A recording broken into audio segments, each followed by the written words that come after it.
पहली कहानी कुछ इस तरह है। एक शहर में एक बहुत बड़ा व्यापारी था और उसको एक अजीबोगरीब शौक होता था, हमेशा हर साल करता था। वो बड़े लोगों की पार्टी करता, बड़े लोगों की आदत होती है पार्टियां करते हैं बड़ी बड़ी, वो पार्टी करता और पार्टी में बड़े बड़े लोगों को बुलाता वो। और उसका शौक क्या था, उसने एक बहुत बड़ा तालाब बनवा रखा था अपने घर में। वहां रेप्टाइल्स थे, उसमें घड़ियाल, मगरमच्छ और ऐसे पड़े रहते थे। और जब सब लोग इकट्ठा हो जाते थे, पार्टी पूरी होती थी, तो एक शर्त रखता था वो कि कोई भी व्यक्ति यदि इस तालाब को तैर के पार कर जाए तो मैं उसको 1 करोड़ रुपया दूंगा और अपनी बेटी का हाथ भी दूंगा। अब कोई आदमी 1 करोड़ दे, चाहे बेटी का हाथ दे, चाहे कुछ भी दे, अपनी जान जोखिम में कोई नहीं डालना चाहता। इस बार भी जब उसने पार्टी की तो इसी प्रकार की शर्त रखी, लेकिन लोग सहम करके खड़े हो गए और इतने में ही एक नवयुवक ने छलांग लगा दी उसमें और लगा करके वो तैर करके पार निकल गया। व्यापारी को भी ये अपेक्षा नहीं थी। वो तुरंत आया उसके पास और उसकी पीठ थपथपाई कि यार तुम में इतना साहस कहां से आ गया, तुम तो गजब के व्यक्ति हो, इतना मतलब हिम्मत कहां से लाए और तुम इस इनाम के हकदार हो। तो युवा ने बोला इनाम तो बाद की बात है, पहले ये बताओ मुझे धक्का किसने दिया था। दूसरी कहानी कि एक ऐसे ही सेठ था और सेठ को एक अजीबोगरीब बीमारी हो गई और उसकी आंखों में एलर्जी, किसी भी चीज को देखे तो उसकी आंखों में एलर्जी। और बड़े बड़े डॉक्टरों के पास में उसने इलाज करवाया। इलाज में लास्ट में उसको एक डॉक्टर मिला, उसने कहा भैया यदि आप केवल हरी चीजों को देखेंगे ना तब तो आपकी आंखों में प्रॉब्लम नहीं होगी, अन्यथा ये प्रॉब्लम पूरी लाइफ में जा नहीं सकती है। व्यापारी था, पैसे थे बहुत, घर आया तो उसने पूरे घर को हरा पेंट करवा दिया। जितने भी लोग थे सब लोगों को हरी ड्रेसें पहनवा दी, जो कुछ कर सका था लाखों रुपए खर्च किए। पर बहुत कुछ लाइफ में अभी भी ऐसा था जिसे हरा नहीं किया जा सकता था। भोजन में बहुत कुछ ऐसा था जिसे हरा नहीं बनाया जा सकता था। चेहरे ऐसे थे जिनको हरा नहीं कर सकता था। तो उसकी समस्या जस की तस बनी रही। बहुत पैसा खर्च हो गया लेकिन उसके जीवन में आराम आया नहीं। कहते हैं कई बार नजरिया होना चाहिए समस्या को भांपने का। एक छोटा सा बच्चा उधर से जा रहा था और उसकी बॉल आ गई होगी कोई, तो लोगों ने उसको भगाने की कोशिश की, नौकरों ने। तो उन्होंने कहा ऐसे क्यों करते हो? बोले हमारे सेठ जी को कोई भी बिना हरी चीज देखनी नहीं चाहिए, उनको तकलीफ होती है। तो बच्चे ने पूछा ऐसी क्या समस्या है? बोले साहब इनको हरे के अलावा अगर कुछ भी दिखेगा तो इनकी आंखों में एलर्जी होने लग जाती है। तो बोले फिर क्या किया? बोले डॉक्टर ने कहा है केवल हरी हरी चीजें देखे। अब सेठ जी ने लाखों रुपए खर्च कर दिए हैं और उसका इलाज नहीं मिल पा रहा। तो बच्चे ने कहा मैं इलाज बता सकता हूँ। पता वही क्या है? बोले कुछ नहीं करना, हरा चश्मा पहन हो गया। हर चीज हरी दिखेगी और हरी दिखेगी तो कमोबेश जीवन में हमारे समस्याएं इसी रूप में आती है। नजरिया हमारा कैसा है उनको सॉल्यूशन निकालने का।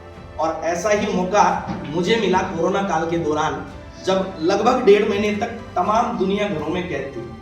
दिमाग में क्रिएटिविटी शुरू से रही कि कुछ नया करते रहें, कुछ नया सोचें ताकि हम समाज को कुछ बेहतर दे सकें। और उस 1.5 महीने में ईश्वरीय कृपा से ऐसा कुछ मौका मिल गया जो शायद आने वाले समय में केवल भारत नहीं पूरे विश्व को प्रभावित करेगा। और उन्हीं दिनों खबरें आ चुकी थी कि लकड़ियां नहीं मिलने की वजह से और पूरे इंडिया के मोक्ष धामों पे कतारें लगी। भैया लकड़ियां नहीं मिलने की वजह से जब ये लाइनें लग गई तो हम अपनी गोकास्ट का क्या कर रहे हैं? बोले सर फिनरल तो करवाते हैं पर महीने में 12 से 15 फिनरल हो पाते हैं। जो भी हमारे पास कॉल आ जाती है तो हम लकड़ियां भेज देते हैं। मुझे लगा भैया 12 से 15 ही हो पा रहे हैं तो रेशियो क्या है? बोले जो वो पता नहीं है। फिर मैंने नगर निगम में संपर्क किया तो पता चला केवल जयपुर में सिटी में 4,500 फिनरल एवरी मंथ होते हैं। तो मुझे आश्चर्य हुआ, हम तो 1% को भी कवर नहीं कर पा रहे। तो इसका रीजन क्या है? बोले साहब लोगों में अवेयरनेस नहीं है, जानकारी नहीं है, अवेलेबिलिटी इजी नहीं है, पता नहीं है लोगों को। फिर मैंने मोक्षधामों पे घूम के और सर्च किया। एक उसमें टेक्निकल प्रॉब्लम आई। देखो जब काम बड़ा करते हैं तो ग्लोबली आपको उसमें फिर अमेंडमेंट करने पड़ेंगे। गोबर की, प्योर गोबर की लकड़ी में प्रॉब्लम ये थी, इसका जीसीबी जो होता है, जीसीबी जानते हैं आप लोग, ग्रॉस कैलोरीफिक वैल्यू, जलाने की क्षमता, वो 3000 से कम थी। अब जनरली क्या होता है, जब मैंने मोक्षधामों पे जाके पूछा तो नेगेटिव इंप्रेशन था लोगों में। बोले साहब गोकास्ट में सामान्य बॉडी का फिनरल तो हो जाता है, लेकिन ऐसे लोग जिनका कैंसर की थेरेपी हो चुकी या जिनके लाइफ टाइम एंटीबायोटिक्स चलते हैं, जो आजकल मोस्टली लोगों के चलते हैं, तो उनकी आंतें जो होती है, नसें होती है, वो रिजिड हो जाती है। तो फिर उनका फ्यूनरल कई बार उससे नहीं हो पाता।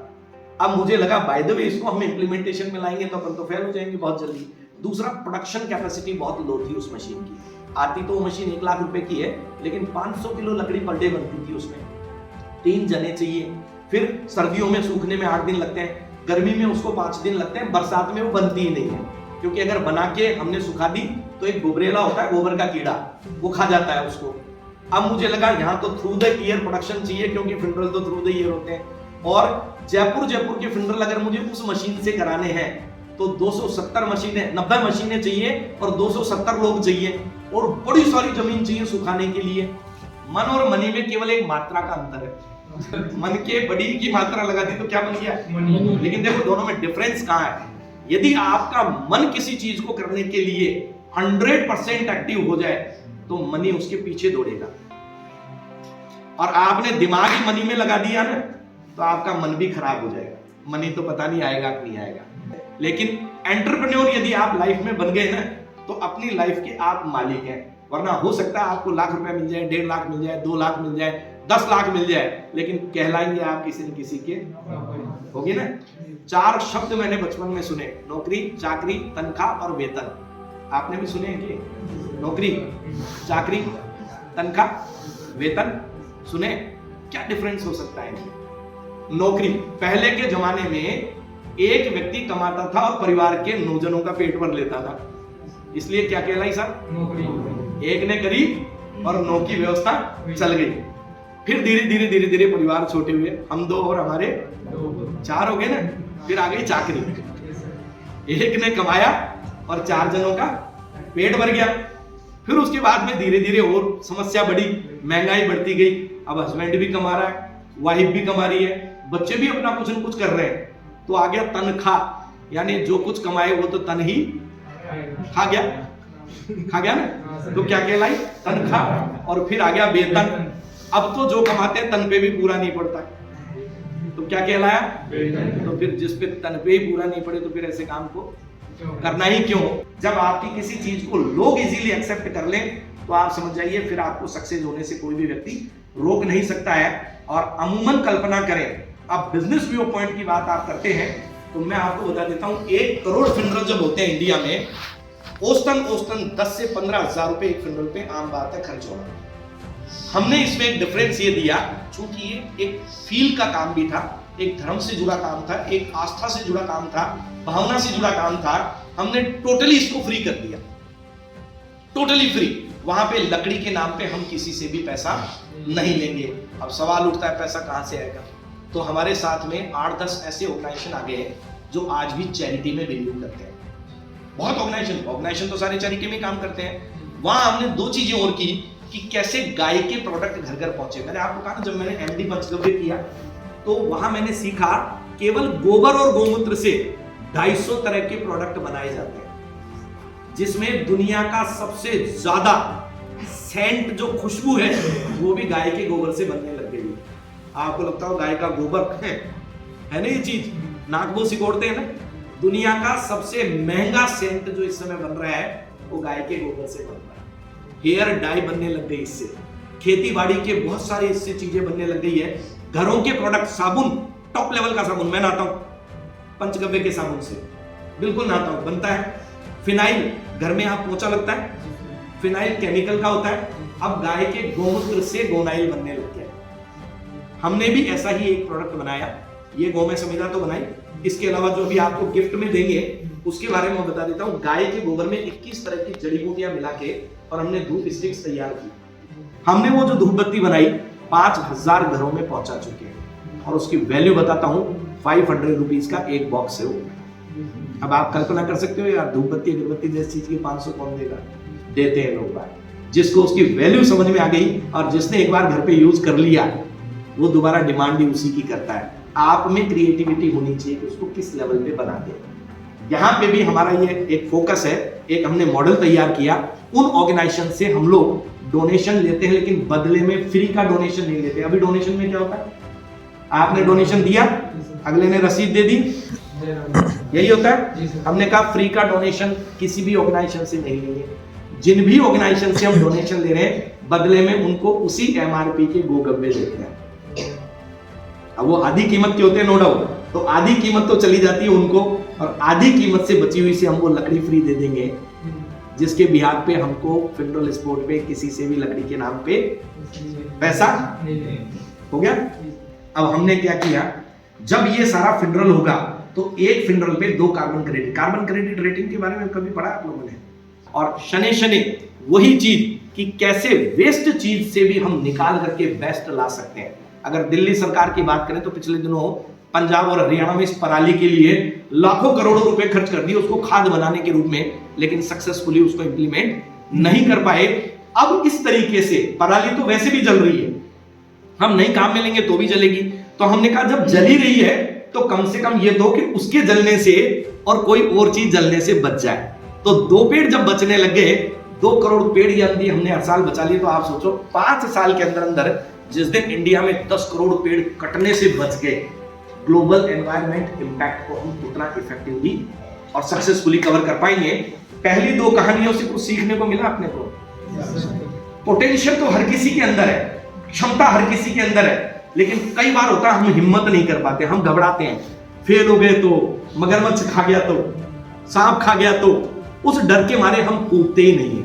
वो भय जिस दिन निकल गया, हो सकता है लाइफ में कोई आपके भी धक्का मार दे, और उस धक्के की अपेक्षा मत कीजिए, क्योंकि अगर उसको एहसास हो गया ना इसके धक्का लगने से 1 करोड़ लड़की मिलने वाली है, तो खुद ही कूद जाएगा, आपको नहीं आने देगा। इसलिए अपना धक्का भी आप खुद ही बनिए, आप वो हिम्मत कीजिए। कैसे एंटरप्रेन्योरशिप ला सकते हैं, कैसे?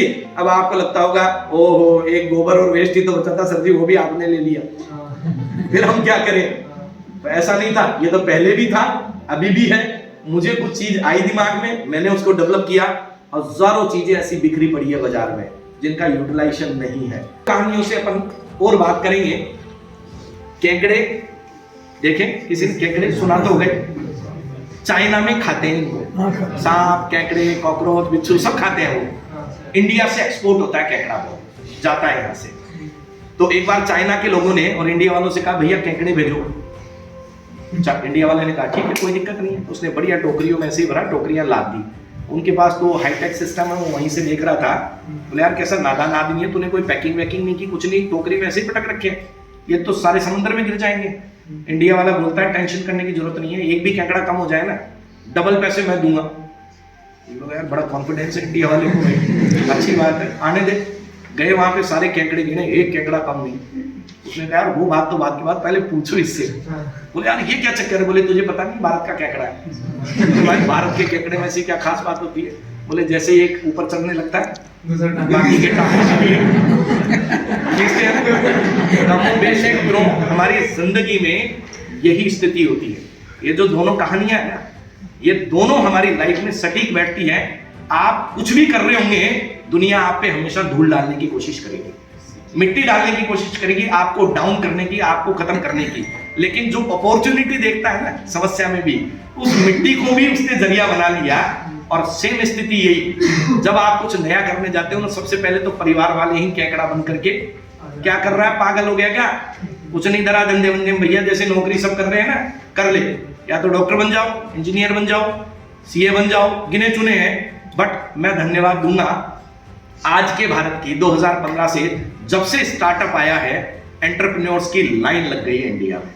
ये बहुत बढ़िया बात है आप लोगों के लिए। मुझे तो ये सौभाग्य मिला ही, मेरे समय उस समय नहीं था, पर आप लोगों के लिए बहुत बड़ी अपॉर्चुनिटी है। स्टार्टअप में इंडिया इस समय 2nd रैंकिंग पे आ चुका है। बहुत जल्दी ही, अभी चाइना नंबर 1 पे है, बहुत जल्दी 1st नंबर पे। इंडिया तो हर चीज में धीरे धीरे फर्स्ट ही आ रहा है ना, तो स्टार्टअप में भी 1st पोजीशन पे पहुंचने वाले हैं। और वो अपॉर्चुनिटी हमारी लाइफ में है।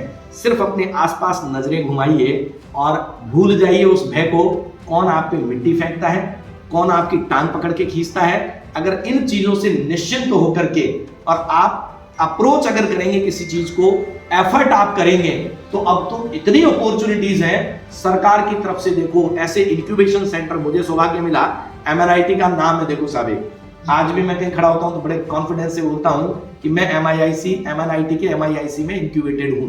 तो एक वैल्यू क्रिएट होती है उस चीज की कहीं ना कहीं, और नो डाउट अपॉर्चुनिटी मिली यहां से, मुझे बहुत ज्यादा स्कोप मिला यहां से। बट फिर भी ओवरऑल करना ये होगा आइडिया आपका होना चाहिए, मेहनत आपकी होनी चाहिए। लगभग 3 साल हो गए मुझे इसमें मेहनत करते हुए। अभी भी कई लोग जो नहीं जानते हैं और कई लोग मजाक उड़ाते हैं, बोले यार अच्छे भले धंधे चल रहे थे, इसने छोड़ करके किया, अभी तो इसका रेवेन्यू जनरेट शुरू नहीं हुआ। पूछते हैं लोग बात आपका बिजनेस कितना है, लेकिन मैंने आपको कहा था कि मैंने कौन सी स्ट्रेटेजी अपना रखी है, रामदेव जी वाली। पहले लोगों के दिमाग में वो सेट होना चाहिए, बिलीव होना चाहिए, और देन जिस दिन आप देंगे, वैलिडेट तो आपका प्रोडक्ट होना ही चाहिए नो डाउट, वो सारे डॉक्यूमेंटेशन हमारे कंप्लीट हो चुके हैं और पहला फिनरल स्पोर्ट पे हमारा वेयर हाउस तैयार भी हो गया है। तो इसीलिए मैंने आपको कहा था ना, मन की है, मनी की नहीं है। मन ठीक है तो क्या होगा, और मनी पे ही दिमाग लगाया तो। आप सब लोगों ने मेरी बात को इतने धैर्यपूर्वक सुना, इसके लिए आप सबका बहुत बहुत धन्यवाद।